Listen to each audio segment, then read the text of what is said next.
You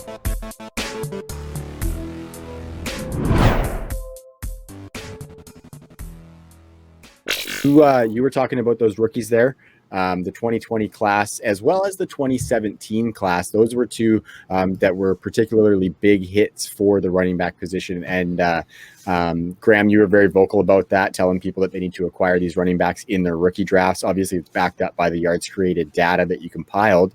And if people listened, they most likely made out like bandits, because coming into 2021 right now, the two classes, the 2017 and 2020 class, make up a majority of our top 24 running backs, essentially. Yep.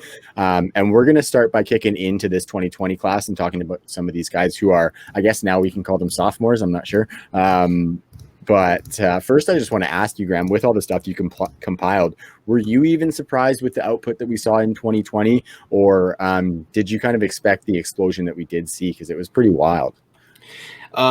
Just with the rookie class, or with just the fantasy landscape as a whole? The 2020 rookies coming in, and how we saw like 7 of them produce like pretty good numbers. Yeah. Obviously I think Clyde Edwards-Helaire was probably the biggest disappointment. I think the process was right on that, especially early in drafts before Damian Williams got, set out for the season because of, COVID concerns with his family.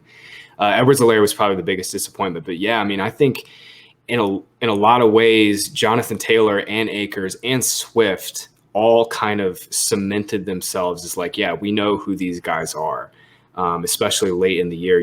Jonathan Taylor was top 3 running back. He was right behind Derrick Henry and David Montgomery in fantasy points per game over his last 6-7 games. J.K. Dobbins, when they finally decided, hey, we just should make this a 2-man backfield between Dobbins and Gus Edwards, we saw the explosiveness that we always saw at Ohio State, the second level ability, to make guys miss at the second level and get to the second level in a hurry. I think debating this class for 2021 drafts is going to be really interesting, because I think we're going to see Taylor, just based on, and for good reason, Taylor based on his finish to last year. I think he's going to end up being probably a first-round pick. He's probably going to be a top 6 or 7 pick in terms of overall running back selections. I think we'll probably see Akers at 2. He obviously ended the year really strong, getting all the touches there, and Darrell Henderson was hurt too. And then we'll see probably Dobbins and Swift in some sort of similar tier. But yeah, I think in a lot of ways, all 4 of those guys kind of cemented themselves. Antonio Gibson, I think, is the true outlier, though, man. He only had 40 carries in college, but on those carries, he would have led that 2020 class in missed tackles forced per attempt by a landslide. We saw it on the little limited carries. We always knew he was a great pass catcher, but the fact that he came in and he looked, I watched early in the year, I watched the first 3 or 4 Washington games, the all 22, watching Gibson. And it honestly, he reminded me of Joe Mixon.